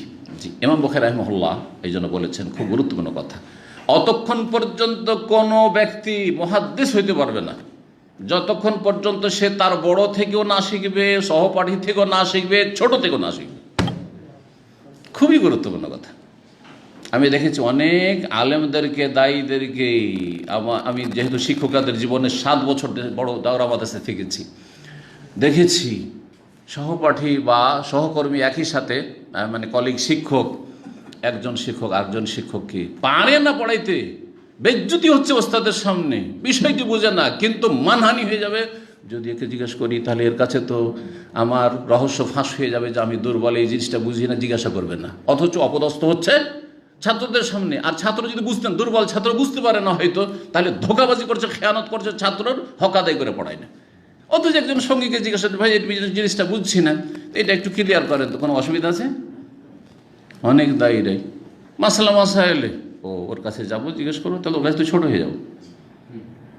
তখন নিজে পড়ে শুনে এদিক সেদিক থেকে দিল ফতোয়া, দিল কোথায় কোথায় ভুল ফতোয়া দিয়ে দিল, হচ্ছে অনেক সময় এরকম। অথচ পরামর্শ করলে কতই না ভালো হইতে পারে যে আমার দৃষ্টিভঙ্গি তো ওই বিষয়টি এইভাবে ফুটে উঠেনি, কিন্তু আরেকজন আলেমের সাথে মত বিনিময় যে বলা হয়, তাবাদুল আরা, মত বিনিময়ের অনেক ফায়দা রয়েছে। বোঝা গেছে? এই জন্য ছোটোর কাছ থেকে কখনো কখনো কি করতে হয়, দিনই পরামর্শ, দুনিয়া না, দিনই পরামর্শ নিতে হয়। মাসলা মাসাইলে কি করতে হয়, মত বিনিময় করতে হয়। জি, এতে মানুষ অহংকার মুক্ত থাকবে। এতে কী হবে, মানুষ অহংকার জাহান্নামে নিয়ে যাবে। সরিষা পরিমাণ অন্তরে যদি অহংকার থাকে তাহলে কি জান্নাতে যাবেন না, মানে প্রথমখানে যেতে পারে, যদিও কাবিরা গুনাহ, চিরকাল জাহান্নামে থাকবে না। হ্যাঁ, কিছু কিছু অহংকারে চিরকাল জাহান্নামে থাকবে। এমন অহংকার যে ও সিজদা করতে চাই না, আমি এত বড় একটা অফিসার, এত বড় একজন নেতা, রাষ্ট্রপ্রধান, আবার মাটিতে সিজদা করতে হবে, সিজদা করতে হবে, ওইসব কাজ নেই আমি, তাহলে চিরস্থায়ী জাহান্নামী। কথা বোঝা গেছে? আল্লাহর সামনে যদি অহংকারী হয় তাহলে আবা ওয়াস্তাকবারা ওয়া কানা মিনাল কাফিরিন, ইবলিস শয়তান অহংকারী ছিল, চিরকাল জাহান্নামী। তাহলে যারা অহংকারী তারা কেউ চিরকাল জাহান্নামী, আর কিছু অহংকারী আছে যারা দীর্ঘকাল জাহান্নামী, আর কিছু অহংকারী আছে যারা কিছু কাল জাহান্নামী, বা জাহান্নামের পানিশমেন্ট তাদের জন্য রয়েছে, কিছু সময়ের হইল, কবরের আযাব রয়েছে, সেখানে জাহান্নামের শাস্তি ভোগ করবে। জি, আল্লাহ যেন হেফাজত করেন অহংকার থেকে। তো শামি জুব্বা বলার উদ্দেশ্য হচ্ছে, শাম দেশে তখন কি ছিল, অমুসলিম বসবাস করতো। আসল উদ্দেশ্য হচ্ছে যে অমুসলিমদের তৈরি করা কাপড় পরিধান করা যাবে কিনা মুসলিমের জন্য, আর ওতে আবার সলাত আদায় করা যাবে কিনা। কারণ অমুসলিম যখন কাপড় তৈরি করছে, সেই কাপড় না, বা কাপড়ের সুতাগুলি নাপাক জিনিসও ভিজেতে পারে, পেশাব দিয়ে রঙাতো আসছে, পেশাব দিয়ে রঙাতো। ওই রংটা যখন রঙিয়েছে কাপড় সাদা, প্রথম সুতা সাদা থাকে, তারপর রঙায়, এগুলো দেখেছি আমরা। কিন্তু আমি তাঁতিদের বাড়ি আমি জায়গার থেকে 4 বছর পড়াশোনা করি, তো যখন রঙায় তখন সেখানে হয়তো পেশাব দিয়ে রঙাচ্ছে। যদি গবাদি পশু, যেগুলো গৃহপালিত পশু, মানে উটের পেশাব বা গরুর পেশাব, বকরি ছাগলের পেশাব, তাহলে তো এই পেশাব ইখতিলাফ আছে, পাক না না পাক, সঠিক মত হচ্ছে পাক। কিন্তু যদি সেটা কুকুরের পেশাব হয়, শুকুরের পেশাব হয়, গাধার পেশাব হয়, তাই না, হ্যাঁ, হিংস্র পশুর পেশাব হয়, তাহলে তো নাপাক। তাহলে পেশাব দিয়ে রঙানো কাপড় দিয়ে বা সুতা দিয়ে কাপড় তৈরি করলো, কাপড় বানাইলো, আর তারপরে সেই কাপড়টা মার্কেটে বিক্রি হলো। আর কাপড় কিনে নিয়ে এসে আপনি অতি সলাত আদায় করলেন, ধুইতে হবে জরুরি। আচ্ছা, এইটা এখানে মশলা আজকে জানবেন, খুব গুরুত্বপূর্ণ মশলা। কারণ অনেকে মনে করে যে কাপড়টা কিনে নিয়ে এসেছে, আগে ধুইতে হবে, আবশ্যক ধুইতে হবে, তারপরে সলাত আদায় করবো। নতুন লুঙ্গি মার্কেট থেকে নিয়ে আসলেন, আজকাল তো বাংলাদেশি লুঙ্গি সেলাই করা পাওয়া যাচ্ছে, সেলাই করতে হয় না, সেলাই করা থাকছে, সাথে সাথে নিয়ে আসলেন আর পরলেন, আর তারপরে কি করলেন, চলে গেলেন নামাজ পড়তে। জুব্বা তৈরি করলেন মেডিয়ান, এই কাপড় জাপান অথবা সিঙ্গাপুর, অন্য অমুসলিম দেশের, আর তাদের কারখানায় তৈরি হয়েছে। আর তারপরে ওই কাপড়টা আপনার জুব্বা তৈরি করে, আর তারপরে নিয়ে এসছেন, বা রেডিমেড জুব্বা কিনে না, সাথে সাথে পরলেন, নামাজ পড়তে চলে গেলেন। এখন হুকুম এখানে যে এই কাপড়টা কি ধুইতেই হবে আগে, তারপরে পরে সালাত আদায় করতে হবে, না বিনা ধোয়াতে করতে পারবেন? চলেন এই মাসলার উত্তর দেন, বলেন। হ্যাঁ, হ্যাঁ, না, আসল হচ্ছে যে পাক, যতক্ষণ পর্যন্ত এই শরীয়তের বিধান হচ্ছে, আসল হচ্ছে যে পাক, যতক্ষণ পর্যন্ত আপনার কাছে দলিল প্রমাণ না থাকবে যে না পাক। যেমন আপনি মাঠে ঘাটে সফর করছেন, ঠিক আছে, একটা জায়গায় সালাত আদায় করবেন, এখন তো সন্দেহ, যে কোনো জায়গায় পেশাব থাকতে পারে, যে কোনো জায়গায় পায়খানা থাকতে পারে, তাই না, যে কোনো জায়গায় নাপাক বস্তু থাকতে পারে, তাই বলে কি নামাজ পড়বেন না? না পড়বেন? তাহলে আসল কি? আসল হচ্ছে আল্লাহর জমিন পাক। কিন্তু যখন আপনি দেখবেন যে না, এখানে যে রক্ত পড়ে আছে, এখানে কোনো গরু খাসি জবাই করা হয়েছে, বা এইখানে করে যে পায়খানা শুকিয়ে আছে, পায়খানা পড়ে আছে, তখন ওখানে সালাত আদায় করবেন না। বুঝা গেছে? আসল হচ্ছে যে অমুসলিমদের কলকারখানায়, অমুসলিমের বাড়িতে যেসব কাপড় তৈরি হচ্ছে, সেটা হচ্ছে কি পাক, যতক্ষণ পর্যন্ত আমরা না জানতে পারবো যে সেটা না পাক। এই জন্য স্বামী জুব্বার কথা বলা হয়েছে। সামদেশ অমুসলিমের ছিল, অর্থাৎ অমুসলিমদের তৈরি করা কাপড়ে সালাত আদায় করার বিধান, এমন বলতে চাইছেন। এই জন্য আসারগুলি ওইভাবে নিয়ে এসছেন। ওয়াকাল আল হাসান, প্রখ্যাত তাবেঈ হাসান বসরি রহমতুল্লাহ আলাইহি বলেছেন, ফিসিয়াবে, এমন কাপড় সম্পর্কে, ইয়ানসুজুহাল মজুসি, যে কাপড় তৈরি করে বা বুনায় অগ্নিপূজক মজুসি, যারা আগুনের পূজা করে তারা বোনায়, মানে কাফের। মজুসি আর হিন্দু সব একই, অমুসলিম। অমুসলিম যে কাপড় বোনায়, সেই কাপড়ের সালাত আদায় করার হুকুম কি? প্রখ্যাত তাবি হাসান বাসরি রহমতুল্লাহ আলাইহি ফতোয়া দিচ্ছেন, লাম ইয়ারা বিহা বাসান, তাতে কোনো আপত্তি নেই, কোনো আপত্তি নেই, ধুইতে হবে না, ধোয়ারও প্রয়োজন নেই। আসল হচ্ছে কি, যে কাপড় হচ্ছে পাক। জি। ওয়াকাল মামার রাহিমাহুল্লাহ বলেছেন, রায়তু জোহরি, আমি ইমাম জোহরি রহমতুল্লাহ দেখেছি। জি। ইবনে শিহাব, মোহাম্মদ বিন শিহাব জোহরি প্রখ্যাত তাবি এবং বড় মুহাদ্দিস ছিলেন। ইমাম জোহরি রহমতুল্লাহকে দেখেছি, ইয়ালবাসু মিন সিয়াবিল ইয়ামান, ইয়ামান দেশের তৈরিকৃত কাপড় পরিধান করতেন, মা সোবেগা বিল বাউল, যা পেশাব দিয়ে রঙানো হইত। যে কাপড় পেশাব দিয়ে, পেশাবের কি রং আছে যে পেশাব দিয়ে, মানে পেশাবে ওই রং যে আপনার রং পাউডার, রঙের যে পাউডার থাকে, দেখেছেন করে দিন, এগুলো দেখেন আপনার রং প্রথম শুকনো ইয়ে থাকে, আপনার আটার মতো থাকে, ঠিক আছে, ওইটাকে তখন পানিতে অথবা পেশাবে ডুবিয়ে দিলেন, তারপর একটা রং তৈরি করলেন একটা পাত্রে, আর তারপরে তখন সুতাগুলো তাদের ডুবিয়ে রেখে দিলেন, এইভাবে রঙানো হয়। সব দেখেছি আমরা কিন্তু। তো পেশাব দিয়ে সেই কাপড় রঙানো হইতো, মানে রং পেশাবে রং দেওয়া হইতো, আর তারপরে সুতা ও তাতে রঙানো হইতো।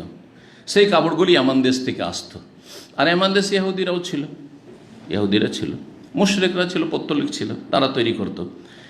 তো এই কাপড় সম্পর্কে জোহরি রহমতুল্লাহ আলাইহি সম্পর্কে বর্ণনা করেছেন যে তিনি এই কাপড় পরিধান করতেন। তার অমুসলিমদের এমন কাপড়, তৈরি করা কাপড়, যেই কাপড়ের রংটা তৈরি করা হতো কি দিয়ে, পেশাব, রঙের সাথে পেশাব দিয়ে। জি। এখন এখানে একটা প্রশ্ন উঠে যে পেশাব কেমন কথা, এমনি পানি দিয়ে হলে তো আলাদা ব্যাপার ছিল, যে অমুসলিমদের হাতে তৈরি হয়েছে অসুবিধা নেই, কিন্তু পেশাব দিয়ে, এর দুটো ব্যাখ্যা হতে পারে। বলছেন যে ইহতিমাল, সম্ভবত সেই পেশাব ছিল গবাদি পশুর, উটের পেশাব, গরুর পেশাব, তাহলে অসুবিধা নেই, আসল হচ্ছে যে পাক। এই জন্য নবী করিম সাল্লাল্লাহু আলাইহি ওয়াসাল্লাম যখন জিজ্ঞাসা করা হয় যে বকরি বাঁধার জায়গায় ছাগলের বাথানে সালাত আদায় করতে পারবো কিনা, ও সাল্লিফি মারাবিদুল গানাম, কি বলেছিলেন, সাল্লিফি মারাবিদুল গানাম, বকরির বাথানে সালাত আদায় করো, বলেছেন না বলেননি? বকরির বাথানে নেদি পড়ে আছে, কত পেশাব করছে রাত দিন, সেখানে সালাত পড়তে বলেছেন। তাহলে বোঝা গেল যে বকরির পেশাব, উটের পেশাব এগুলি নাপাক নয়, গরুর পেশাব নাপাক নয়। আর নাপাক না হইলেই যে হালাল, এটাও নয় কিন্তু। নাপাক জিনিস আলাদা, আর হালাল আর হারামের জিনিস আলাদা। এইটা অনেকে মূর্খতার কারণে বুঝে না, অথবা যে বিরোধী ফতোয়ার ক্ষেত্রে তাদের উপর আক্রমণ করে এইরকম কথা বলে যে গরুর পেশাব পাক আর উটের পেশাব পাক, তাহলে খাও না। আমি বললাম মাটি পাক কিনা, শুধু পাক না, মোতাহেরও, তাহেরও না, পাক করে আমাদেরকে। পানি নেই, মাটি সারা জীবন আমাদেরকে পাক পবিত্র করবে। সারা জীবন যদি পানি না পাই, তাহলে মাটিতে কি করব, তেমন করতে থাকবো, আর আমার ফরজ গোসুলেরও কাজ হয়ে যাবে, আর তারপরে উজুরও কাজ হচ্ছে না, হচ্ছে না। কিন্তু কেউ যদি বলে যে মাটি যখন পাক তাহলে খাওয়া হালাল, চলবে? কারণ হানাফি কিছু গোঁড়া হানাফি মোতাসেবরা, আপনাদেরকে বলি, মোতাসেব হানাফিরা, যেহেতু হানাফিদের কাছে মনি না পাক, আরও কিছু ফোকা আছে যা মানি নিয়ে ইখতিলাফ আছে, বীর্য, মানুষের বীর্য যা দিয়ে মানুষ তৈরি, আল্লাহ সৃষ্টি করেছেন, এই বীর্য পাক না পাক। তো হানাফি মজহাব কি না পাক, শাফি মজহাব পাক, আহলে হাদিস অধিকাংশ বলছেন পাক, কিন্তু কিছু আলেমরা যেমন ইমাম শাওকানি বলছেন না পাক, তবে হালকা না পাক ইত্যাদি এ ধরনের। তো যাই হোক, না পাক বা পাক, ঠিক না? মানে যখন পাক বললেন শাফি মজহাবের লোকেরা বা ওলামারা, তখন হানাফি যারা মুতাআসসিব, তারা এই মজহাবি গোড়ামির কারণে এক মজহাবের লোক আর মজহাবের উপর আক্রমণাত্মক করে থাকে, অ্যাটাক করে থাকে, বুঝা গেছে না? আক্রমণ করে থাকে, কথার আক্রমণ, কাজের আক্রমণ। এই যে মসজিদের আক্রমণ, মসজিদ তৈরি করতে দেয় না, কিসের জন্য? মজহাবি গোড়ামির কারণে। না হলে তোমরা তোমাদের মসজিদ তৈরি করছো, কে বাধা দিচ্ছে? আরে মসজিদ কেন, মাজার তৈরি করে শিরক কুফরি করছো, গায়রুল্লাহকে ডাকছো, বাধা দিচ্ছি? সরকার বাধা দিবে পারলে, আমাদের বাধা দেওয়ার কোনো ক্ষমতাও নেই আর অধিকারও নেই, বোঝা গেছে না? তো শিরক কুফরি করছো, মাজার পূজা করছো, তাতে আমরা বাধা দিতে চাই না। আমরা মসজিদ তৈরি করে আমরা বিশুদ্ধ সালাত আদায় করবো আমাদের তরিকায়, রাসূলের তরিকায়, বাধা কেন? মজহাবি গোড়ামি, আমরা তো কখনো বাধা দিতে যাই না। আহলে হাদিসদের মধ্যে এত উদারতা আছে যে আমাদের সাথে হানাফি ছেলে জামিয়া সালাফিয়ার মতো বড় বড় মাদ্রাসায়, যেখানে হাজার হাজার আহলে হাদিস ছেলে, একটা দুটা হানাফি ছেলে পড়েছে, স্বাধীনভাবে সে নাভির নিচে হাত বেঁধেছে, রফায়দান করেনি, কথা বোঝা গেছে? এই সুন্নত আমিন জীবনে বলেনি, কোনো দিন তাকে অপদস্থ আমরা করিনি, কোনো দিন তাকে কোনো রকমের কোনো এই রকমের ভাষা ব্যবহার করিনি যাতে সে কষ্ট পায়। বরং আশা করেছি যে আমাদের এখানে পড়ে পড়ে আশা করা যায় যে সঠিকটা বুঝবে, হেদায়েত হবে। রফেদান করুক আর না করুক, আমিন জোরে বলুক আর না বলুক, আর নাভির নিচে হাত বাঁধুক আর ছেড়ে পড়ুক, বোঝা গেছে? এই উদারতা আহলে হাদিসদের মধ্যে আছে, ভালো করে শোনেন। পক্ষান্তরে হানাফি মসজিদে যান আর ঝেড়ে রফেদান করেন, বুকের ওপর হাত বাঁধেন, আমিন টান দেন, ওরে বাপরে ঘাবড়িয়ে যাবে, কি হলো রে, বড় কষ্ট লাগে আমিন শুনতে, তাই না? এত গোড়ামি কেন? মসজিদ থেকে তাড়িয়ে দেবে, বের করে দেবে। বরং কিছু মসজিদকে ধয়, বেরলবি হানাফি যারা, তার মসজিদ ধয় যে ওয়াহাবি কাফের ঢুকে গেছে, কাফের ঢুকলে, কুকুর ঢুকলে যেমন ধুইতে হয় তাদের কাছে, কুকুর ঢুকলে ধুইতে হবে, মসজিদ ওয়াহাবি ঢুকেছে মসজিদ ধুইতে হবে, আউযুবিল্লাহ। তো এই গোড়ামির কারণে শাফিদের আক্রমণ করে হানাফি কিছু মুতাআসসিবগুলো বলছে যে মানি যখন পাক তো খাও, কথা বোঝা গেছে? ইমাম নববী রহমতুল্লাহ আলাইহি, ইমাম নবীকে চেনেন তো? এই যে 40 হাদিস আপনাদের বোঝানো, 40 হাদিসের লেখক কে? ইমাম নবী। রিয়াজুস সালেহিন, রিয়াজুস সালেহিন কার? ইমাম নবী রহমতুল্লাহ আলাইহি। সহিহ মুসলিমের সবচেয়ে ভালো এবং পুরাতন ভাষ্য হচ্ছে ইমাম নবী রহমতুল্লাহ আলাইহি। তো ইমাম নবী রহমতুল্লাহ আলাইহি এই সহিহ মুসলিমের ভাষ্যে লিখেছেন এর রদ, যেভাবে বললাম আমি। যখন হানাফিরা গোনারা বলল যে তোমাদের কাছে যখন বীর্য পাক তো বীর্য খাও, তখন বলছে অনেক কিছু পাক আছে কিন্তু খাওয়া জায়েজ নাই, অনেক কিছু পাক আছে কিন্তু খাওয়া হালাল নাই। তো পাক আলাদা, পাক না পাকি আলাদা, আর হালাল হারাম আলাদা মাসলা, বোঝা গেছে কি না? পাক না পাকি আলাদা জিনিস, আর খাওয়া জায়েজ না জায়েজ আলাদা জিনিস। বালি পাক না পাক? পাক, বালি খাওয়া জায়েজ। সিমেন্ট পাক না পাক? সিমেন্ট খাওয়া জায়েজ। তখন মাসলা আসবে যে এটা শরীরের জন্য ক্ষতি করে না উপকার করে। যদি উপকার করে তো খাওয়া জায়েজ, যদি অপকার করে তাহলে। ভাত তরকারি যদি গন্ধ হয়ে যায়, আপনারা ব্যাচেলার কিন্তু একটু বেশি করে পাকিয়ে নেন, আর অনেকে বাসি খান না বা গন্ধ ছুটে যায় মাঝে মাঝে। ডালে গন্ধ হয়ে গেছে, গোস্তে তরকারিতে গন্ধ হয়েছে গরমে থেকে, পাক না পাক? পাক, কিন্তু খাওয়া এখন দেখতে হবে। না যায় ঢালাহারে বললাম হালকা একটু ওর টেস্টটা খারাপ হয়েছে, এটাতে স্বাস্থ্যের জন্য কোনো ক্ষতি তেমন নেই, কিন্তু অরুচি লাগছে, খেতে পারেন, জায়েজ। কিন্তু যদি দেখা যায় এমন গন্ধ ছুটে গেছে যে ব্যাকটেরিয়া হয়ে গেছে, যেটা পেটে গেলে আপনার শরীরের চরম ক্ষতি করবে, তাহলে তো বলে হারাম, তাহলে খাওয়া। এবার বুঝতে পেরেছেন? তো শরীয়তকে বুঝতে হবে কোরআন সুন্নাহ ভিত্তিক ফিকহ দিয়ে, কোরআন সুন্নাহর আলোকে ফিকহ গড়ে তুলতে হবে। আর এই নয় যে মযহাবী গোড়ামির নাম ফিকহ, মযহাবী গোড়ামির নাম ফিকহ না, ফিকহ হচ্ছে কোরআন সুন্নাহর গভীর জ্ঞানের নাম। জি, তো আশা করি বুঝতে পেরেছেন বিষয়টি। তো এই যে পেশাবে রঙা কাপড় এমন দেশ থেকে আসতে হতে পারে যে এটা কিসের পেশাব? গবাদি পশুর পেশাব দিয়ে রঙা, সুতরাং কোনো অসুবিধা নেই, ধোয়ার কোনো প্রয়োজন নেই, সে কাপড়ে সালাত আদায় করে।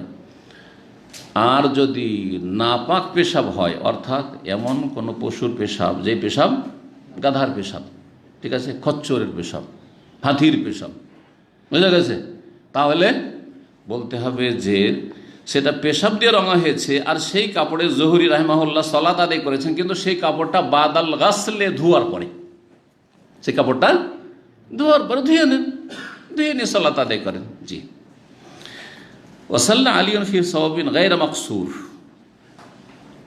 একটা মশলা একটু আগে বলেছিলাম যে কাপড় কিনে নিয়ে আসার পরে সেটা ধুইতেই হবে, তারপর সালাত আদায় করতে, না বিনা ধোয়াতে সালাত আদায় করা যাবে?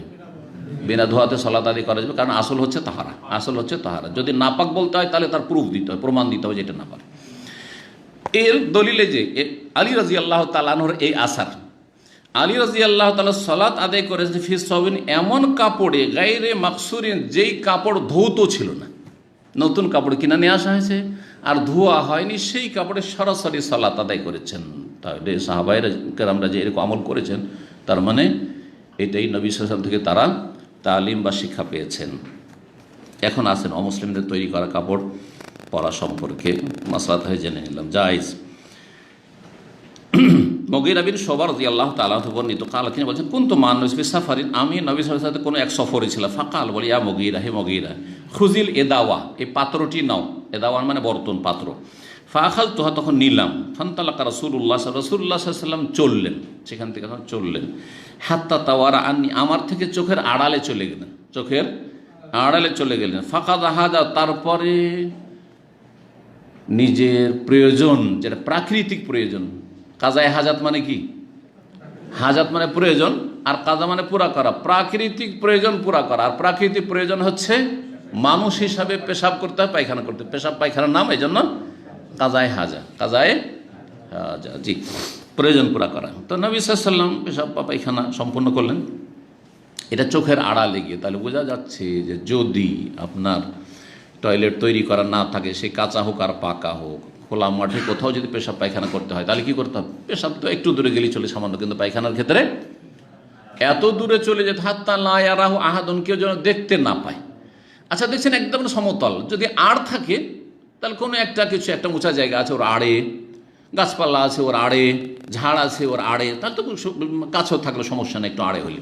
কিন্তু আড়টার পাওয়া যায় না, একদম সমতল ভূমি, তখন এত দূর চলে যেতে হবে যে হয়তো নজর আসছে যে ওখানে একটি মানুষ, কিন্তু লজ্জাস্থান নজরে আসছে না। লজ্জাস্থান নজরে, জরুরি নয় যে আপনাকে এত দূর 3 কিলোমিটার যেতে হবে যাতে করে দৃষ্টিতে ওই মানুষটাকে চেনাই না, মানে বোঝাই না যে কোনো মানুষ ওখানে আছে, না এমনটা না।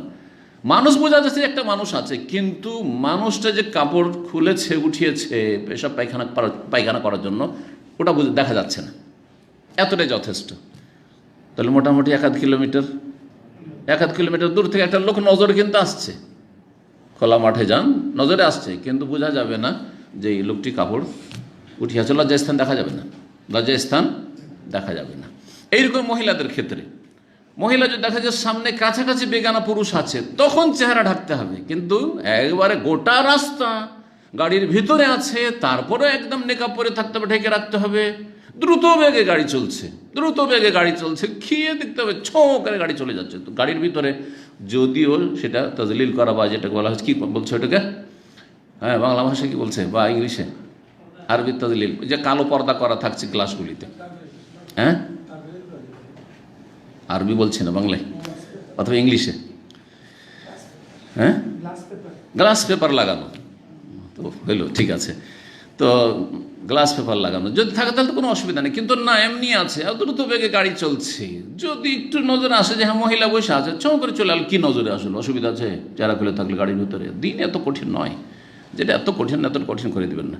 হ্যাঁ, কাছাকাছি চলে আসছে, আপনারা এখানে আছেন, যদি মহিলা বসে থাকে, সবগুলি চেহারা আমার নজরে আসছে না, তাহলে আমার সামনে পেছনে হইলো কোনো মহিলার এইভাবে চেহারা খুলে বসে থাকা জায়েজ নাই। কিন্তু এমন দূরে যে মনে হচ্ছে যে মহিলা আছে, কারণ কালো বোরখা অথবা পোশাকে বোঝা যাচ্ছে মহিলা আছে, কিন্তু মহিলার চেহারার ফেস বোঝা যাচ্ছে না, ছায়া, তাহলে চেহারা খুলে জায়েজ। যদিও সমতল ভূমিতে আমি দেখতে পাচ্ছি যে ওখানে মহিলারা আছে, এখানে আমি আছি, অসুবিধা নেই, কোনো অসুবিধা নেই। এই জন্য মা আয়েশা রাদিয়াল্লাহু তাআলা বলছেন, আমরা এহরামের অবস্থায় থাকতাম মক্কার পথে মদিনা থেকে, আর আমরা চেহারা তো খুলে থাকতাম, আর এহরামের অবস্থায় মহিলাদের কি করতে হবে? চেহারা খুলে থাকতে হবে। কিন্তু রুকবান যখন কাফেলার লোকেরা কাছাকাছি চলে আসতো, তখন আমরা কি করতাম? সাদালাত এহদানা জিলবাবা, তখন আমরা নারীরা আমাদের জিলবা, বড় যে ওড়না বা চাদর, সেটাকে ঝুলিয়ে নিতাম। ফায়দা জাওয়াজুনা, যখন এই কাফেলার লোকেরা, পুরুষ লোকেরা পার হয়ে চলে যেত, তখন আবার কাশাফা না হো, তখন চেহারা খুলে দিতাম, জি। কি বলছিলাম? নবী করিম সাল্লাল্লাহু আলাইহি ওয়াসাল্লাম এত দূরে গেলেন যে চোখের আড়ালে চলে গেলেন।